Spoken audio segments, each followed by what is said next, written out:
কৃত্রিম বুদ্ধিমত্তা আর স্মার্ট প্রযুক্তির এই যুগে যেখানে প্রতিদিন আরও শক্তিশালী স্মার্টফোন বাজারে আসছে, ঠিক তখনই উল্টো পথে হাঁটছে তরুণ প্রজন্মের একটি অংশ।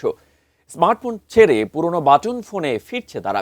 কিন্তু কেন এই প্রবণতা বাড়ছে আর এর পেছনে কি কারণ কাজ করছে, বিস্তারিত জানাচ্ছেন শিহাব ইসলাম।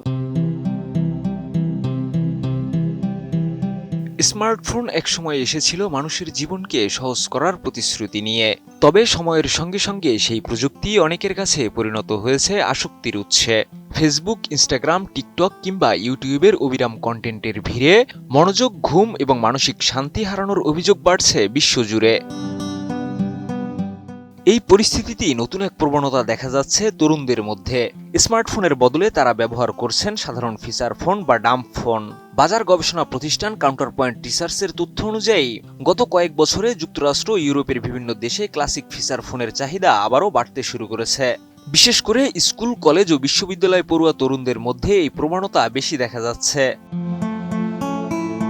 বিশেষজ্ঞদের মতে, অতিরিক্ত স্ক্রিন টাইম মানুষের মানসিক স্বাস্থ্যের উপর সরাসরি প্রভাব ফেলছে।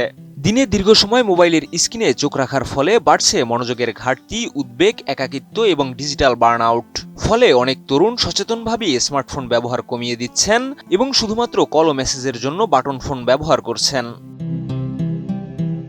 আজই নিন রবি ওয়াইফাই আর কুইজ খেলে প্রতি সপ্তাহে জিতেন টিভি। এছাড়া যুক্তরাষ্ট্রের নিউ ইয়র্কে গড়ে উঠেছে দ্য লোডাইট ক্লাব নামে একটি সংগঠন।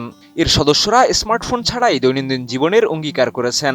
তাদের মতে, ডাম্পফোন শুধু প্রযুক্তি থেকে বিরতি নেওয়ার মাধ্যম নয়, বরং এটি এখন একটি বিকল্প জীবনধারা এবং নতুন প্রজন্মের কাছে একটি আলাদা পরিচয়ের প্রতীক। গবেষণায় দেখা গেছে, স্মার্টফোনের নোটিফিকেশন মানুষের মনোযোগ বারবার ভেঙে দেয়। ক্যালিফোর্নিয়া বিশ্ববিদ্যালয়ের এক গবেষণায় বলা হয়েছে, কোনো কাজে মনোযোগ নষ্ট হওয়ার পর আবার পুরোপুরি মনোযোগ ফিরিয়ে আনতে গড়ে 23 মিনিটের বেশি সময় লাগে।